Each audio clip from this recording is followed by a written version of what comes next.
In the year of 1947, the British decided to leave India, but just before they packed their bags, they had made India bleed even more by pushing it into a deadly civil war. Who would have thought at that time that just in a few decades, Indian companies would be buying and taking over the top British brands like Jaguar, Range Rover, or the famous tea brand that we know as Tetley? Who would have imagined that an Indian brand Tata would buy a steel company Coros and provide jobs to the British in their own land, but without making it a colony? Actually, I will not be very surprised if this video will shock the international community a bit. When you hear the word India, the images that come to your mind are something like this. When the media in your country talks about India, they show you clips like this. But what they are not showing you, and what they are actually hiding from you, is that India also looks like this. Who could have thought a few decades earlier that the British government would be panicking and calling a special session of parliament when an Indian company Tata would decide to sell their brand Coros, which would be making thousands of British jobless? Who could have thought that in just a few decades after the independence from the British, an Indian company Tata would actually become the biggest private sector employer of the UK? It took just a few decades for the Indians to show what they were capable of, and all of this was done in a complete fair business environment, not by colonizing, looting and killing as the British did. And I am not talking about just one Indian brand. Today, there are many brands and individuals from India who are creating huge business empires on the land of the UK. But Indians are not here to take any revenge or prove a point. They are just doing what they have been always good at. And that is not just yoga, Ayurveda or IT. Indians, who are the masters of spirituality, are also masters in business. Indian economy has finally gained momentum. And mind you, it has not got to the 5th gear yet. Probably it is still in the 2nd gear. But what is surprising, that even in the 2nd gear, it has already become the fastest growing major economy in the world, already taking over China in that regard. And India still has so much of unutilized potential which is lying in its reserves. Now let's talk about the major industries of India. IT sector. India is the world's largest sourcing destination for the information technology industry, accounting for approximately 67% of the 124 to 130 billion US dollars market. India ranks 3rd among global startup ecosystems with more than 4,200 startups. Science and technology. India, a country which is a nuclear power, also ranks 3rd among the most attractive investment destinations for technology transactions in the world. The Indian Space Research Organization, ISRO, has completed its mission of developing India's independent navigation system by launching Indian Regional Navigation Satellite System, which means India has its own version of what in the West we know as GPS. India is constantly helping other countries like Singapore, Germany, UK, and many more to launch their satellites as well. It has successfully undertaken space mission to Moon and even Mars. Pharmaceuticals sector. The Indian pharmaceuticals market is the 3rd largest in the world in terms of volume, and India is the largest provider of generic drugs. Gems and jewelry sector. India is one of the largest exporters of gems and jewelry in the world. They are a hub of semi-precious and precious stones. How many of you actually knew that 95% of diamonds in the world are cut, polished, and processed in India?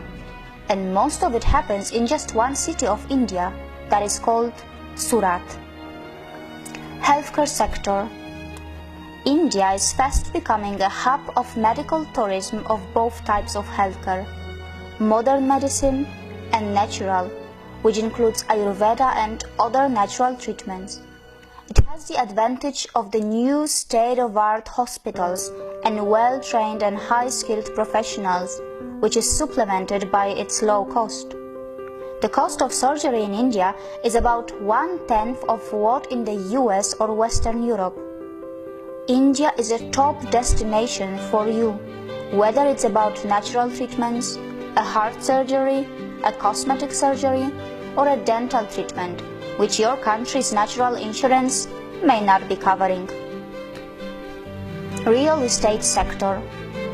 India is building future cities of the world with a massive plan of building 100 smart cities. To give you an example, over 5 million homes are under construction just in the national capital region of India. A majority of people in India still live in villages, and India is preparing itself for the biggest migration of its people from villages to the cities, at a scale which the mankind has probably never seen before. Infrastructure sector. India is growing its infrastructure at an unbelievable speed. Did you know that its capital already has around 250 kilometers of modern metro rail? And it's going to add a few hundreds more, which is going to make it the biggest in the world, close to Shanghai. Almost all its major cities are seeing the rapid development of metro, and the construction of bullet trains connecting the major cities are underway too. Not just that, India is developing infrastructure in the other parts of the world and growing its influence by making ports and developing other mega infrastructure outside India too. Automobile sector. Apart from all the international companies which are lining up to make the most of India's automobile market, which is literally exploding, India's own brands are not far behind. From the premium brands of Jaguar and Range Rover to the cheapest car Tata Nano, India has it all. You will be surprised to know that India has a long list of its own automobile brands like Mahindra, Hero, TVS, Ashok Leyland, Bajaj, Force Motors, Eicher, just to name a few. Hero is the world's largest manufacturers of two-wheelers. Mahindra are another big name who were very close to the acquisition of Alfa Romeo a while ago. Agriculture sector. India is the largest producer, consumer and exporter of spices and spice products. It is also the source of the delicious mangoes, pulses and famous basmati rice that is known for its taste and fragrance around the world. The good news is that the northeast part of India has its agriculture based on the traditional organic farming, which has been untouched by the failed scientific experiments of fertilizers and genetic seed modification. How many of you actually knew that India, which is nearly half in area of China, and the US actually has more arable land than China and is second largest in the world, only marginally behind the US? Also, other sectors of India are worth a mention here, such as cement industry, which is the second largest in the world. Also, India is growing rapidly in biotechnology, aviation, banking and insurance, film industry, media and entertainment, and many more. It is also a big exporter of textiles, which includes finest silk, pashmina, leather and marble. Besides, how many of you actually knew that some of the top brains in the world are either Indian nationals or of Indian origin? Sundar Pichai, an Indian who has studied in the Indian Institute of Technology, is now the CEO of Google. Satya Nadella, who is the CEO of Microsoft, is a graduate from Manipal Institute of Technology in India.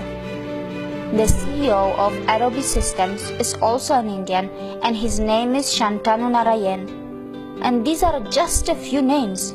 There is a long list of global CEOs from India. So no matter where you are in the world, whatever country you may belong to, whether you are a young boy or a girl in a primary school or a college, you must know that sooner or later you will have to have something to do with India.